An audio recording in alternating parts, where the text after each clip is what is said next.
Jadi kita dengarkan bersama-sama ya cerita tentang Isra dan Mi'rajnya Nabi. Niki siap nama buat anak-anak. Jangan ada yang bicara. Tadi saya lihat ustazahnya ibu guru butuh manut berarti ya. Kalau usah manut kali guru, manut kali ibu guru. Kata dia, saya punya pertanyaan. Kenapa kok umat Islam itu bergembira dengan Isra dan Mi'rajnya Nabi, sehingga di mana-mana tempat ada peringatan Isra dan Mi'rajnya Nabi? Tenopo. Apa jawabannya? Sampai nyapa kok senang? Kenapa kok senang? Karena itu adalah satu malam yang paling diremeni Kanjeng Nabi Muhammad sallallahu alaihi wasallam. Bagi umat Islam, bagi kita, malam atau hari yang terindah, yang termulia, malam itu adalah Lailatul Qadar, karena disebutkan di dalam Al-Quran, Inna anzalnahu fi lailatil wa ma adraka ma lailatul kama lailatul qadar. Lailatul Qadri khairun min alfi, lebih mulia dari 1000 bulan. Maka bagi umat Nabi sallallahu alaihi wasallam, yang paling mulia, yang paling indah, yang paling menjadi sebuah anugerah adalah Lailatul Qadar. Walaupun sebagian ulama lagi mengatakan tidak, malam yang paling indah, malam yang paling menjadi anugerah bagi seluruh umat Nabi Muhammad adalah malam kelahiran Nabi Muhammad sallallahu alaihi wasallam. Apa alasannya? Kan sudah jelas di dalam Al-Quran, itu Lailatul Qadar lebih utama daripada 1000 bulan. Betul? Betul. Tapi kenapa kok ada ulama yang berpendapat bahwa malam yang paling utama adalah malam kelahiran Rasulullah? Ya, karena kalau bukan kelahiran Nabi Muhammad, kalau tidak karena ada kelahiran Rasul Muhammad SAW, tidak akan ada malam Lailatul Qadar. Itu bagi umat Nabi Muhammad. Berbeda halnya dengan Nabi Muhammad SAW itu sendiri, yang paling sempurna, yang paling menyenangkan, membahagiakan hati Nabi adalah yang Allah berikan pada Rasulullah, yaitu malam Isra wal Mi'raj.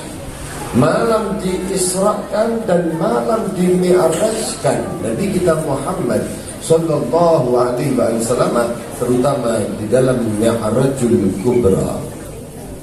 Karena beberapa ulama mengatakan kejadian Isra 1 kali, tapi kejadian Mi'raj itu lebih daripada 30 kali. Berapa? Lebih dari 30 kali. Bid'un wa thalathina marrah, 30 sekian kali. Seluruhnya itu di dalam mi'rajnya Nabi sallallahu alaihi wasallam hanya menggunakan ruhnya. Jadi seperti mimpi saja. Seperti apa?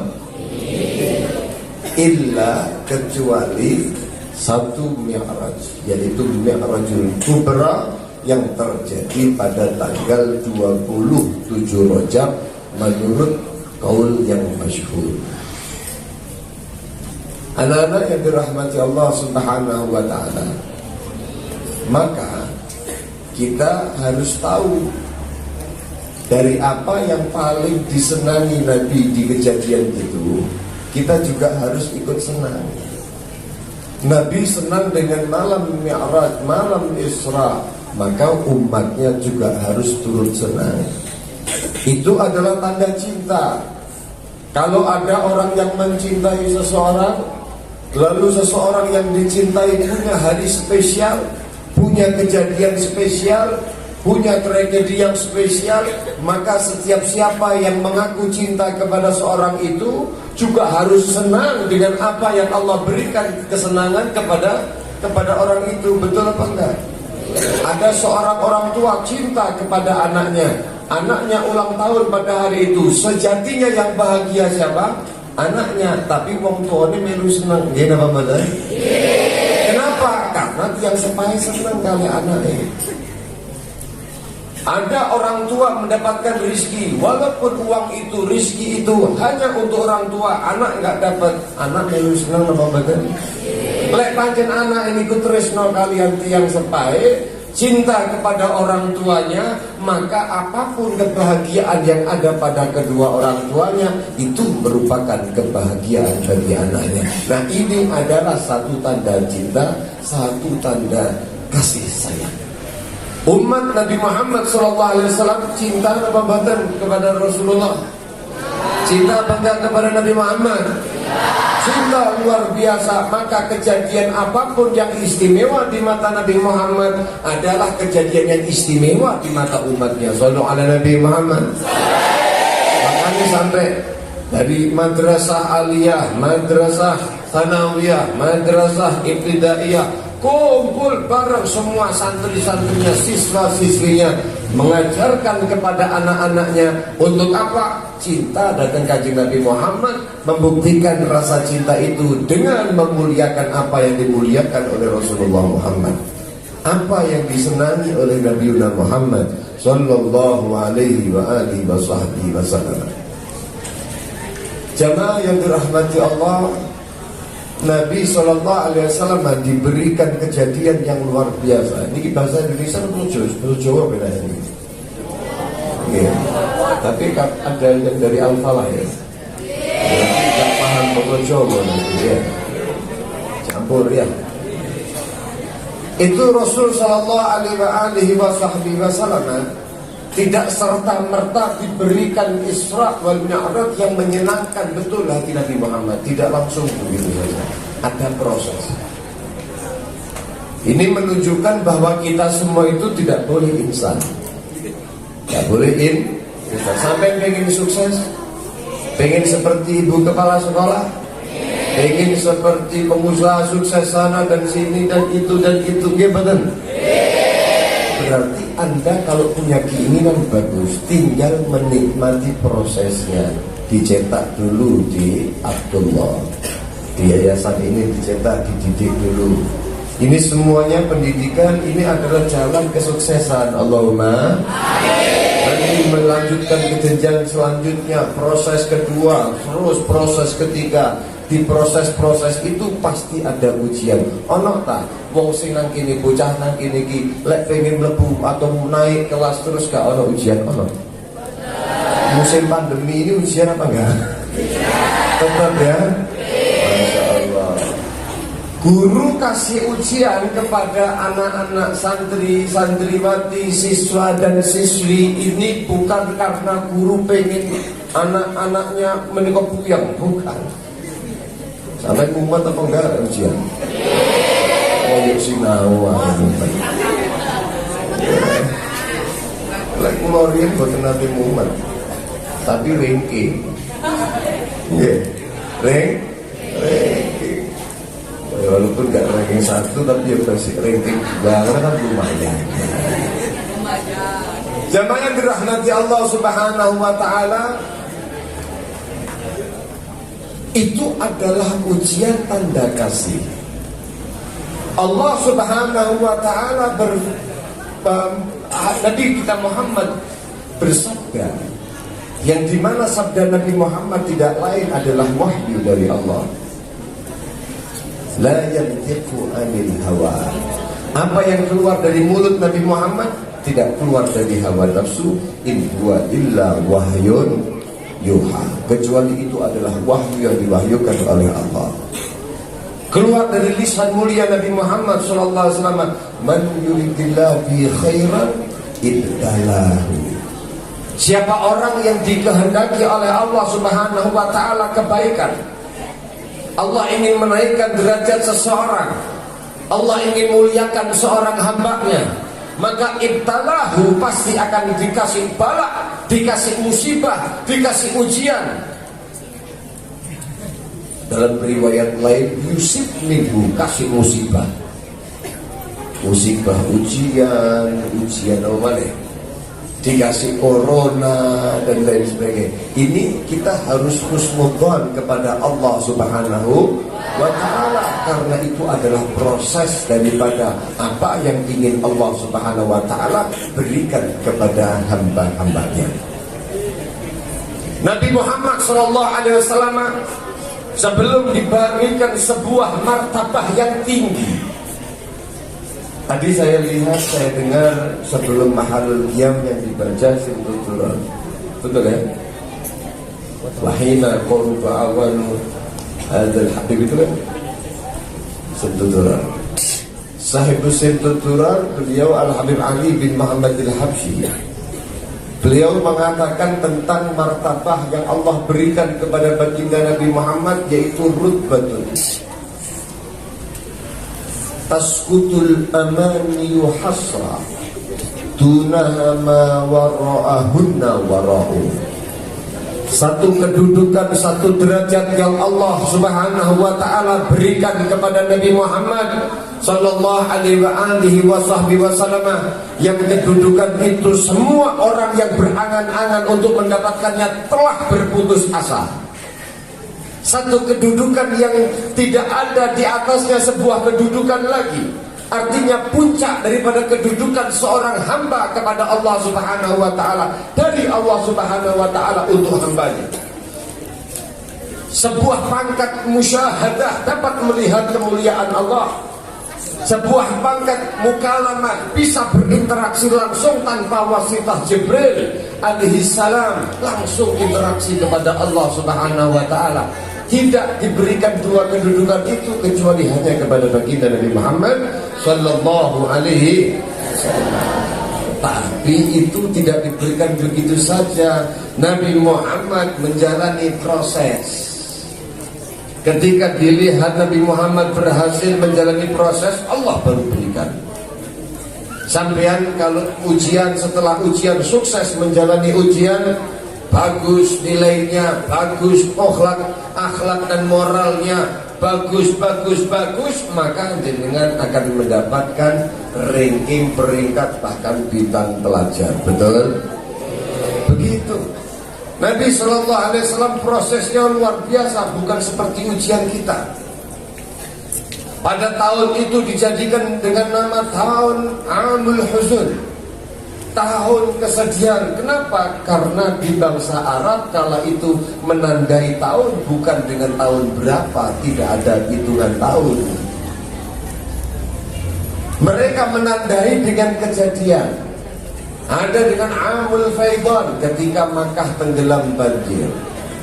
Ada namanya Amul Fil, ketika penyerangan pasukan gajah. Ada namanya Amul Huzun, tahun kesedihan, ketika bagi Nabi Muhammad dan umat Nabi Muhammad disedihkan menikah umat. Kenapa? Dicabut Abu Talib dan dicabut istri dari Nabi Muhammad, yaitu Khadijah Al-Kubra.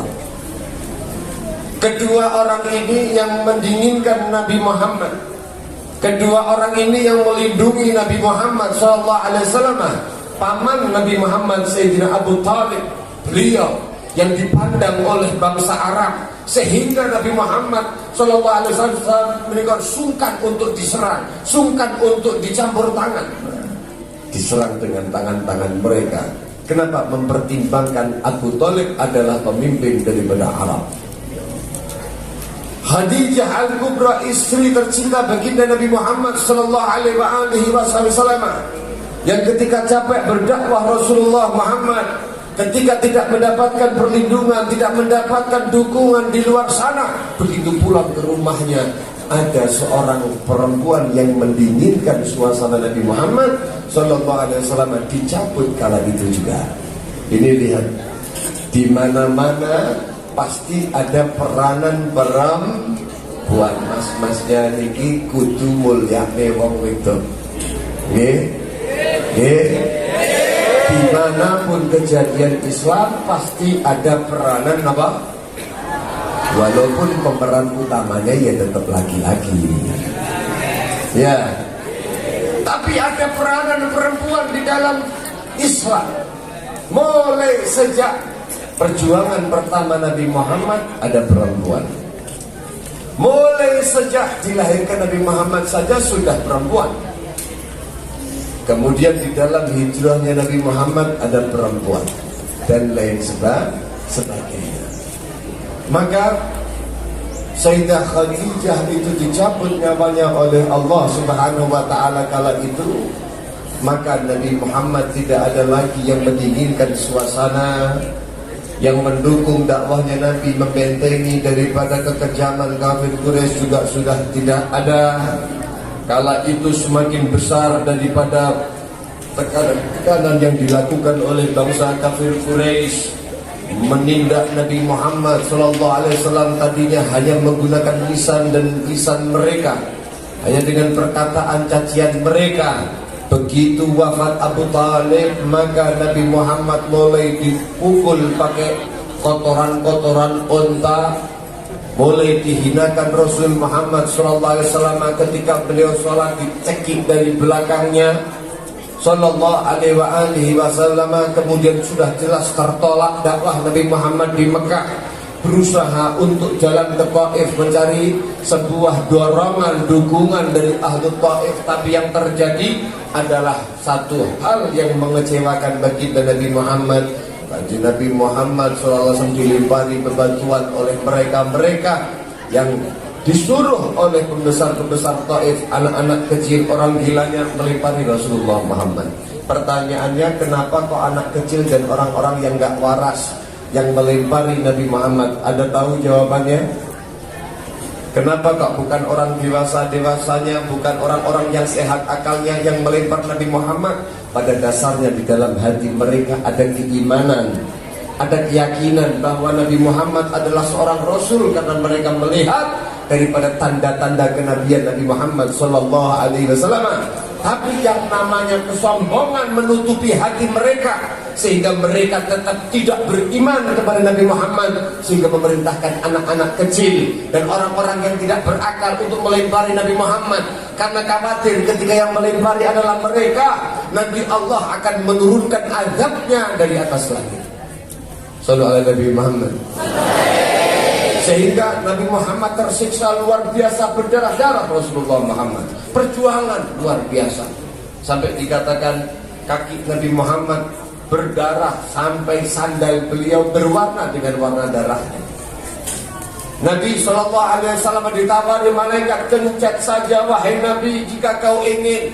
Orang-orang ahli Taif setelah mereka itu kurang ajar, telah keluar batas dalam penyiksaannya. Kalau kau ingin ya Rasulullah, kami turunkan ini gunung kencet mereka. Kata Nabi Muhammad, lah, tidak seperti itu. Tapi harapan Nabi Muhammad, arju ayyukhrijallah min aswabihim man ya'budullaha wahdah.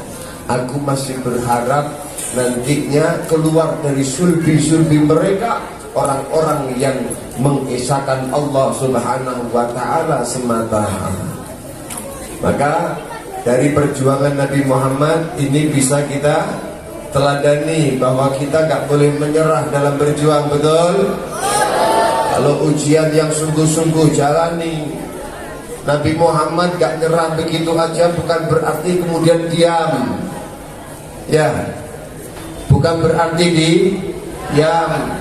Bukan berarti kalau sudah di tanah maka kemudian tidak diterima, Nabi Muhammad sudah diam. Wis tak jak mlebu surga kabeh gak gelem yo wis ben mlebu neraka kabeh. Enggak.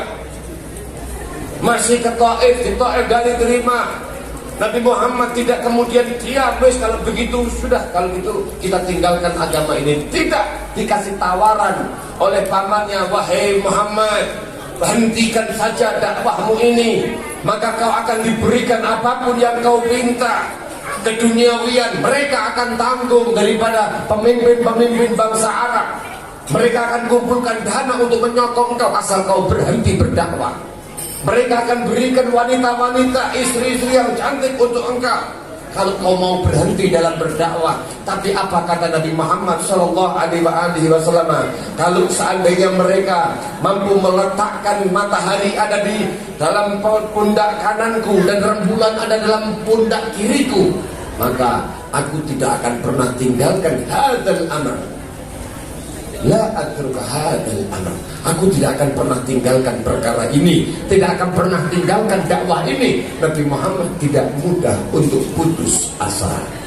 Shallu ala Nabi Muhammad. Maka kita juga begitu. Kalau kita mendapatkan ujian, musibah yang luar biasa, jangan putus asa daripada itu semua. Yakin bahwa itu adalah proses kebaikan yang akan Allah Subhanahu wa Ta'ala berikan kepada hamba-hambanya. Tapi menjalaninya juga harus sungguh-sungguh. Sampai menjalani proses sekarang ujian sekolah ini, sekolah itu, ujian semuanya, proses jalani dengan sungguh-sungguh. Innallaha yuhibbu idza amila ahadukum amalan ayyutqinah. Allah sangat cinta kepada seseorang yang mengamalkan satu pengamalan, melakukan satu perbuatan, dia melakukannya dengan baik, ujiannya baik. Ya, piye carane sampeyan iku iso nilainya api aja nggur pasrah. Nggih, lek ujian niku ya belah. Nggih napa mboten? Pasrah tok jere pengen siji, pengen ilmu manfaat, pasrah tok kadon sinau. Ini contoh dari Nabi Muhammad sallallahu alaihi wasallam. Ketika Nabi Muhammad diuji dengan ujian yang luar biasa, kemudian Nabi Muhammad sallallahu alaihi wasallam dinilai oleh Allah Subhanahu wa Ta'ala telah berhasil menjadi seorang hamba yang baik. Maka Allah memberikan hadiah namanya at-tasliyah. Jadi kejadian Isra dan Mi'rajnya Nabi itu adalah satu mukjizat. Ada ulama yang mengatakan bukan mukjizat tapi haditsah. Haditsah itu peristiwa kejadian yang Allah berikan untuk Nabi Muhammad sallallahu alaihi wasallam, sekaligus sebagai tasliyah, sebagai hiburan bagi kanjeng Nabi Muhammad sallallahu alaihi wasallam. Dikasih hiburan Nabi Muhammad.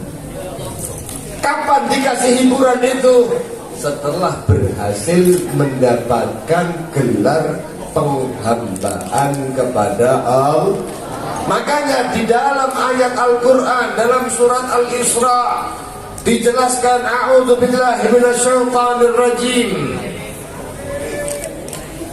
Subhanalladzi asra bi'abdihi lailan minal masjidil harami ilal masjidil aqsa alladzi barakna haulahu linuriyahu min ayatina innahu huwas samiul basir.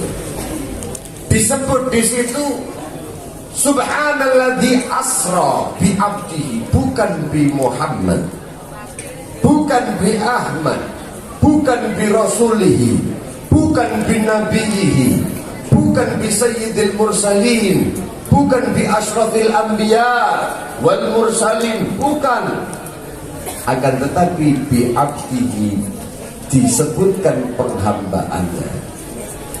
Maha suci Allah Subhanahu wa ta'ala. Allah kasih kata subhana ini litanzih, agar supaya pensucian Allah Subhanahu wa ta'ala dari perkara-perkara yang tidak mungkin dan tidak pantas bagi Allah Subhanahu wa ta'ala. Jadi Allah Subhanahu wa ta'ala tidak pantas kalau dianggap tidak mampu. Kalau Nabi Muhammad ya terbatas kemampuan karena adalah seorang manusia, tapi ketika yang berkehendak adalah Allah, maka kejadian apapun pasti itu mampu terjadi. Betul? Mau terbang ke Sidratil Muntaha lebih daripada itu dan lain sebagainya, maka mampu. Kenapa? Karena Allah. Makanya Allah sudah mengawali dengan kalimat subhana, yang menuntut itu adalah keimanan kita semuanya, bukan akal kita. Agama Islam itu harus masuk akal apa enggak deh? Agama Islam itu harus masuk akal apa enggak? Tidak harus masuk akal, boleh masuk akal ada. Dalam hukum Islam itu ada dua. Apa yang pertama? Yang pertama namanya mu'allal. Mu'allal itu punya alasan. Sampai nyapo kok gak oleh mangan begicot sate 02. Oleh apa ora? Nek numpak sepur terus ini bakul begicot 02 aja gitu Mas. Haram. Kenapa kok haram? Karena ada ilatnya. Apa ilatnya? Alasannya apa?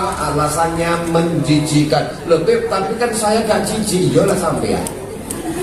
Hukum itu urfan, menurut kebanyakan itu, Bapak itu kok. Kira-kira sampai jijik gak makan begicot? Jijik sama badan? Kok masih gak jijik? Ya urusannya sampean. Maka hukum itu urfan, maka halal. Sampai wudu dibasuh wajahnya, itu apakah ada hukum mu'allal? Ya, ada hikmahnya.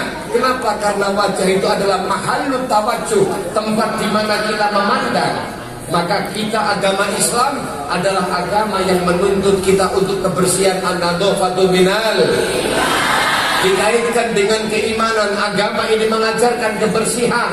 Maka wajah dituntut ketika manusia itu saling memandang wajah kita, dituntut untuk selalu bersih. Makanya sampai setiap kali kita mau beribadah, dibersihkan wajahnya dengan air wudu.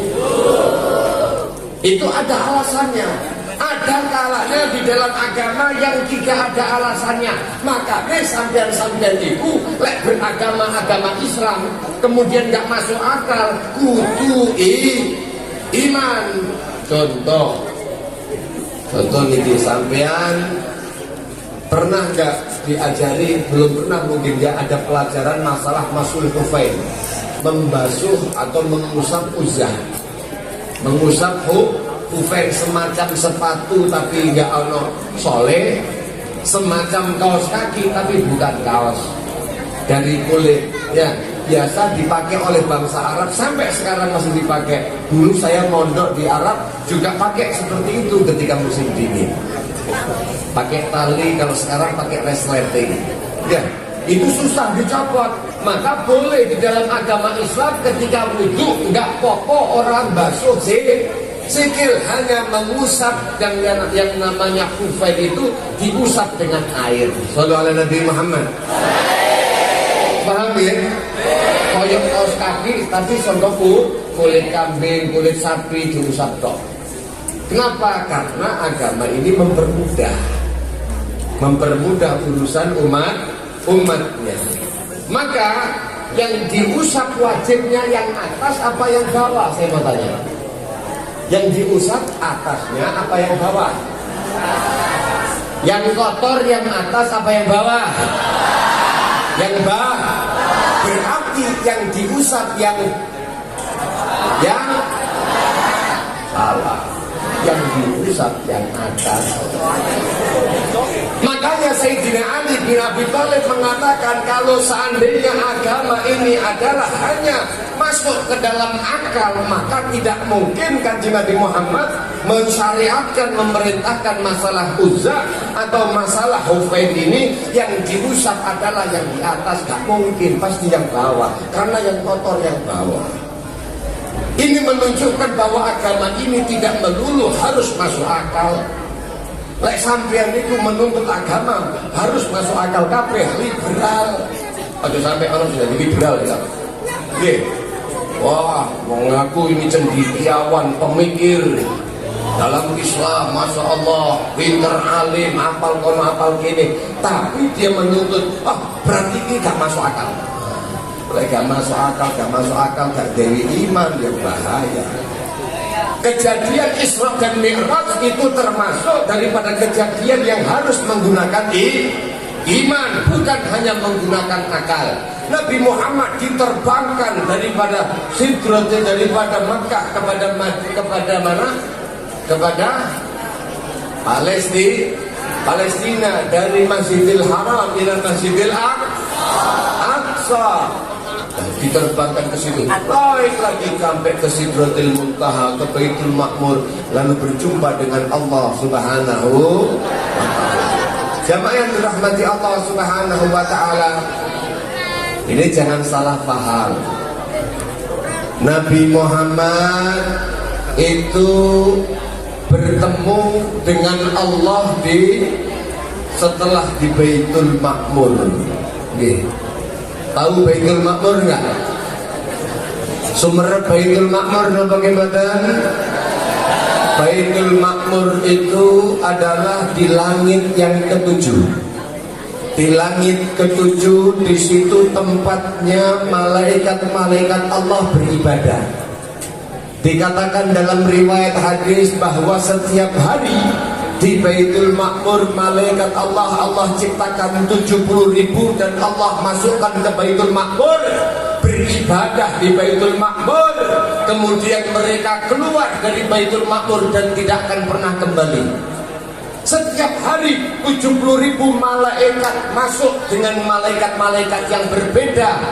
Berarti jumlah malaikat berapa banyak mulai zaman penciptaan dulu sampai sekarang, setiap hari berbeda malaikat yang beribadah munajat kepada Allah di Baitul Ma'mur. Makanya tidak ada yang tahu jumlah malaikat itu berapa, tidak ada yang tahu, saking banyaknya tidak terhitung itu jumlah para malaikat. Para anak-anak yang kami muliakan, yang saya banggakan, yang saya cintai, Baitul Ma'mur itu kalau seandainya walaupun para ulama ada batu dilempar ke bawah, maka turunnya tepat di Ka'bah. Nabi Muhammad diberangkatkan oleh Allah, kemudian ke Sidratul Muntaha bertemu dengan Allah. Saya mau tanya, berarti Allah berada di Sidratul Muntaha, ngoten nggih? Begitu? Ora. Jangan sampai kita punya pemikiran bahwa Allah itu ada di atas. Saya nggak setuju nih kalau seandainya kita ngomong, ya kita sudah usaha, tapi bagaimanapun kita serahkan kepada yang di atas. Yang di atas itu sinten? Cecah. Hah? Yang di atas itu siapa? SBS. Allah tidak butuh arah, Allah tidak butuh tempat. Allah Maha Suci, Allah dari semua makhluknya. Jadi nggak bisa kita katakan Allah itu di atas, Allah itu di aras, Allah itu tidak. Kalau ada pendapat yang mengatakan Allah duduk di singgasana di arasnya, nah, ini pendapat bukan daripada ahlu sunnah wal wong nahdlatul ulama, wong ahlu sunnah wal jamaah tidak berpendapat seperti itu. Alal arsy istawa tidak diterjemahkan hanya dengan bahasanya begitu, tidak, tapi ditakwil. Jamaah yang dirahmati Allah Subhanahu wa ta'ala, Allah itu tidak butuh tempat. Adapun Nabi Muhammad kok diambil sampai ke sana karena ada hikmahnya. Ada hikmahnya enggak? Antara hikmahnya nama badan. Ketika seorang manusia punya hukum di atas dunia, tidak dapat melihat Allah. Sampai bisa melihat Allah apakah? Saged melihat Allah nama badan. Kenapa? Karena di dalam Al-Quran sudah dijelaskan la tudrikuhul absaru wa huwa yudrikul absara wa huwa latiful khabir. Allah itu tidak dapat dilihat oleh panca indera manusia, tapi Allah Maha melihat manusia. Betul? Betul? Itu kejadian kalau di atas dunia. Mas, tidak boleh.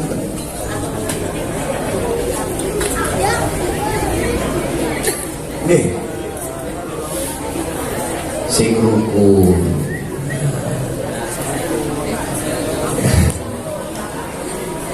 Lanjut. Saat ini kula tanglet. Nabi sinten sing nate langsung interaksi saged berbicara kepada Allah? Siapa? Nabi Musa pengen melihat Allah napa badan?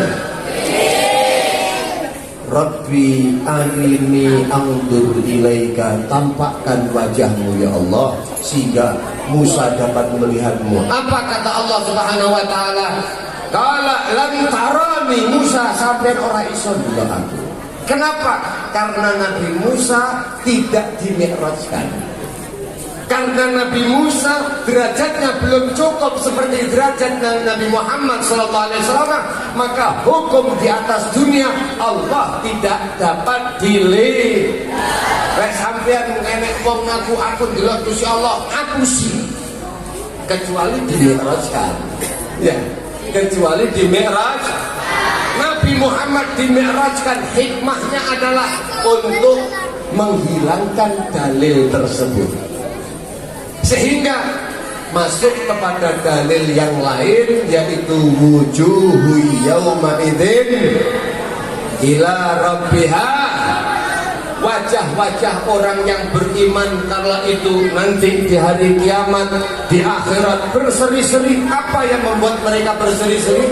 Karena mereka melihat Tuhannya. Sampai pengen badan melihat Tuhan, pengen apa badan, pengen bersani Gusti Allah, pengen apa badan. Yang orang pengen berarti gak pengen lebu surga. Gini apa badan? Kita semuanya kalau tidak dapat melihat wajah kemuliaan Allah, maka tidak sempurna pemberian Allah nanti di akhirat. Itu nanti. Makanya lilladzina ahsanu, bagi orang-orang yang berbuat baik, yang memperbaiki amal-amal baiknya. Lek sholatnya dibaiki. Sampai sholatnya bener apa mboten? Belajar sholat apa mboten? Belajar kabeh, belajar sholat khusyuk di khusyuk nih. Nggih. Sedekah sampai niku karena Allah, bukan karena pengen dilihat oleh manusia. Diperbaiki amalnya. Orang yang demikian ini dijanjikan oleh Allah Subhanahu wa taala dalam Al-Qur'an al-husna. Dia akan mendapatkan al-husna. Yang dimaksud al-husna adalah al-jannah, surga Gusti Allah. Waziyadah, ada tambahan.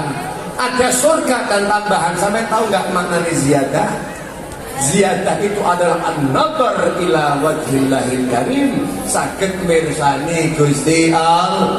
Muga-muga kabeh niki santri-santri, siswa-siswi kabeh dadi wong sing beriman kepada Allah, dijaga keimanane, lajeng beramal dengan amal-amal ingkang sae, kemudian dia akan mendapatkan surga dan dikasih tambahan saged mirsani Gusti Allah. Allahumma teng akhirat berarti wong iman saged mirsani Gusti. Nabi Muhammad dimi'rajkan, dipindahkan dari alam dunia datang alam akhirat. Tujuannya apa? Agar supaya saged mirsani Gusti Allah. Itulah kenapa kok kemudian dipilih akhirat, dipilih teng Sidratil Muntaha, mboten nanggone Makkah, mboten teng Baitul Maqdis, apalagi teng Mojo. Nggih. Boten dipilih. Kenapa? Karena memang gak bisa. Paham ya? Paham ya? Perjalanannya dari Makkah sampai ke Palestina itu masuk peta dunia apa badan? Palestina tapi dihapus ya. Boleh ini. Diganti Israel. Na'udzubillahi min. Moga-moga saudara-saudara kita yang ada di Palestina diberikan kemenangan oleh Allah Subhanahu wa taala. Amin Allahumma. Kemudian alam yang kedua, Nabi Muhammad diterjalankan dengan alam, dilibatkan alam yang kedua, yaitu alam mithal, alam perumpamaan. Nanti saya jelaskan. Yang ketiga alam barzakh. Kenapa Pak alam barzakh? Karena dilibatkan nabi-nabi, penduduk barzakh dibangkitkan, kemudian sholat bersama dengan Nabi Muhammad sing dadi imam sinten? Sing dadi imam sinten? Kanjeng Nabi Setelah alam barzah, lajeng ke alam samawat. Nabi Muhammad ke langit 1, 2, 3, 4, 5, 6, 7 bertemu dengan para malaikat, disambut dengan para anbiya. Betul apa betul? Terakhir melibatkan alam samawat, yang terakhir melibatkan alam akhirat. Kenapa? Karena Nabi juga diajak ke surga, ke neraka, dan juga yang lain sebagainya. Itu berarti melibatkan 5 alam. Alam mithal niku napa? Alam mithal itu antara dunia dan barzah, yang artinya di situ Nabi Muhammad ditampakkan kejadian-kejadian yang akan terjadi pada umat Nabi Muhammad sallallahu alaihi wasallam. Di antara kejadian tersebut, Kanjeng Nabi Muhammad diperlihatkan ada sekelompok kaum, segerombol manusia yang dimatur ru'usuhum bil ahjar, kepala-kepala mereka dihancurkan dengan bebatuan. Nabi Muhammad sallallahu alaihi wasallam bertanya kepada Jibril, "Ya Jibril, man siapakah mereka yang kepalanya dihancurkan oleh Allah Subhanahu wa ta'ala menggunakan batu-batu yang besar?" Malaikat Jibril mengatakan, mereka adalah umatmu wahai Nabi Muhammad. Mereka itu adalah umatmu yang dimana alladzina tatatakoluna ru'usuhum anis salah, kepala-kepala mereka berat untuk disujudkan di dalam sholat mereka. Shallu ala Nabi Muhammad. Apa lek sholat sampai niku lek sholat enteng napa abad? Enteng napa abad? Enteng napa abad? Lek enteng si tahu bolong apa ora? Lek bolong-bolong aras-arasan adzan Allahu Akbar, Allahu Akbar. Adzan mana? Oh ya mene kok wis subuh. Kok berat kita untuk melaksanakan kewajiban kita sebagai umat Nabi Muhammad dan hambanya Allah Subhanahu wa ta'ala. Maka orang-orang yang berat itu kemudian bermalas-malasan di dalam melaksanakan sholatnya. Nih, kepalanya dihancurkan oleh Allah. Itu bahkan disebutkan orang yang berat kepalanya, apalagi dengan mudah meninggalkan sholat, hancur. Begitu hancur tumbuh lagi anyar maneh. Nggih, sampai kira-kira dari rekomendasi nggih, dikepluk kepalanya. Kira-kira hancur mati apa hidup lagi? Mati ya. Di akhirat tidak ada kematian, makanya terus dikepluk urip maneh, utuh maneh, kepluk urip maneh, utuh maneh, sampai Kanjeng Nabi Muhammad sallallahu alaihi wasallam tanglet penyiksaan yang begitu luar biasa. Niku napa Jibril dawuhipun Kanjeng Nabi Muhammad sallallahu alaihi wasallam. Jibril alaihi salam mengatakan niku umat sampean, umat panjenengan sing abot nek anggene nglampahi salat. Moga-moga niki ahli salat kabeh. Allahumma anak sing senengane salat jam 6 napa ora? Lek ora di kebiar karo banyu gak tangi subuhan ana apa ora? Na'udzubillahi min. Jangan sampai yang dilihat oleh Nabi itu adalah kita. Allahumma. Pertanyaannya begini, kan waktu itu sudah diperintahkan sholat apa enggak? Perintah sholat itu kapan? Halo, kewajiban sholat itu wajib dikerjakan itu kapan? Kapan mas? Hah? Bukan, kapan diwajibkan umat Islam itu melaksanakan sholat 5 waktu? Kapan?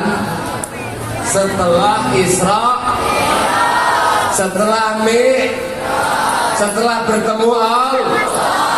Sementara Kanjeng Nabi Muhammad ketika di alam mithal diperlihatkan yang demikian itu sudah mi'raj napa dereng?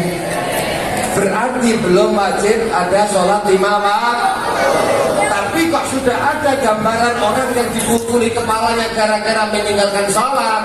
Karena itu adalah alam mithal, itu adalah alam berumpamaan. Paham nggih? Kaya proyektor gede lho. Delok proyektor. Paham proyektor nggih? Layar tancap gede. Diperlihatkan seperti itu. Untuk apa? Memperingatkan umatnya agar supaya jangan sampai meninggalkan sholat. Kabeh ayo dijogo salate Allahumma. Kenapa kok sholat? Nah, ini pertanyaan ya. Kenapa kok sholat? Karena sholat itu adalah satu-satunya kewajiban yang ditetapkan oleh Allah untuk umat Nabi Muhammad SAW yang dalam kondisi apapun tidak mungkin untuk ditinggalkan. Sampean haji wajib apa tidak? Wajib haji napa mboten? Lek sugih, lek mampu, begitu gak sugih, begitu gak punya harta, wajib haji apa enggak? Sugih legedu tapi loro gak iso haji, mboten saged berangkat, wajib napa mboten? Mboten wajib. Zakat wajib napa mboten? Begitu dia itu tidak punya harta untuk dizakatkan, tidak sampai kepada nisabnya, tidak sampai kepada haulnya dan lain sebagainya, maka wajib zakat apa badan? Tidak wajib. Itu semua digantungkan dengan kemampuan. Beda dengan sholat. Sholat itu sampean orang iso ngadeg karena sampean sakit pakai infus di rumah sakit. Kira-kira sampai wajib sholat apa badan? Tapi kan pakai infus, pakai peralatan dan lain sebagainya, badan sakit bergerak, wajib sholat apa badan? Wajib sholat. Yeah. Semenjak ada iman dan akal, maka wajib sholat. Sampai kalau pergi ke Jakarta numpak sepur orang iso wudu, sakit wudu nama badan? Angel dia wudhu tapi nggih wajib sholat apa badan? Tapi mboten saged wudhu terus piye? Ayah, aja sampai kaya wong-wong sing sepur biasane terus mau tok gak sholat. Sholat. Loh, berarti kudu ngadeg madhep kiblat boten. Lek boten saged berdiri tegak maka menggunakan sisi kanannya, boten saged menggunakan sisi kirinya, boten saged terlentang, boten saged namung menggunakan isyarat mata, boten saged malih. Jadi sholati. Nggih. Nggih. Salat adalah salah satu ibadah yang tidak mungkin untuk saged ditoleran kecuali sampai gendeng. Kecuali kalau panjenengan itu sudah tidak sadar diri, maka sudah rufi al kalam, tidak wajib sholat. Paham ya? Nah, makanya ojo sampai niki santri-santri ninggalne sholat. Allahumma amin ya rabbal alamin. Sholat niku lek dawuhipun Imam Abdullah bin Alamil Haddad, manzilatuhu kamanzilatir raqsi alal jasad, kedudukan seperti kepala pada seluruh anggota badan. Wong niku gak duwe tangan iso urip napa badan? Saged. Gak duwe sikil saged urip napa badan? Gak duwe kepala saged urip napa badan? Hah? Hampir gak duwe kepala urip nggih. Gak ada. Maka sholat itu pada agama seperti kedudukan kepala pada seluruh jasad.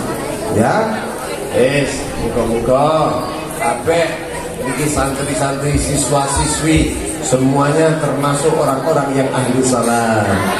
Allahumma dijogo betul saged dadi tiang-tiang ingkang beruntung nantinya. Moga-moga niki bulan Rajab di akhir diberkahi oleh Allah. Kemudian diberkahi bulan Syaban. Dipun sampai akan datang bulan suci Ramadan. Allahumma amin ya rabbal. Mudah-mudahan dados santri-santri, siswa-siswi yang berbakti kepada kedua orang tuanya. Nggih. Hei, bakti nama badan kalian yang sebaik. Bakti nama badan. Bakti kudu bendino sowan datang bapak ibu la isu nyuwun donga. Siap nama badan. La salaman cium tangan nama badan. Cium tangan terus nyuwun donga nyuwun ridho datang yang sebaik nggih. Nah, dari sebab itu nanti sampai jadi wong sing sukses. Ora ono wong sukses kecuali dengan cara berbakti kepada orang tuanya. Allahumma ij'al jam'ana hadza jam'an marhuma wa tafarruqana min ba'dihi tafarruqan ma'suma wa la taj'al fina wa la ma'ana sakiyan wa la mahruma ya rabbal alamin ya mujibas sa'ilin. Allahumma inna nas'aluka kamal al-'afwi wal 'afiyah wal mu'afah da'imah fid din wal dunya wal akhirah. Allahumma inna nas'aluka al-jannata wa ma qaraba ilayha min qawlin wa 'amalin wa niyatin wa i'tiqad wa na'udzu bika minan nar wa ma qaraba ilayha min qawlin wa 'amalin wa niyatin wa i'tiqad. Allahumma ya Fattah ya Alim iftah 'alaina futuhal 'arifin wa faqihna fid din wa 'allimna ta'wil wa hdina ila sawa'is sabil. Allahumma barik lana fi umrina wa barik lana fi hayatina wa barik lana fi 'ulumina wa barik lana في أهلنا وأولادنا وطلابنا ولا تضرهم ووفقنا ووفقهم لطاعتك وطاعة رسولك صلى الله عليه وسلم وارزقنا برهم. ربنا تقبل منا إنك أنت السميع العليم وتب علينا إنك أنت التواب الرحيم. ربنا لا تزغ قلوبنا بعد إذ هديتنا وهب لنا من لدنك رحمة إنك أنت الوهاب. ربنا آتنا في الدنيا حسنة وفي الآخرة حسنة وقنا عذاب النار. وصلى الله على سيدنا محمد النبي الأمي وآله وصحبه وسلم. الحمد لله رب العالمين. الفاتحة.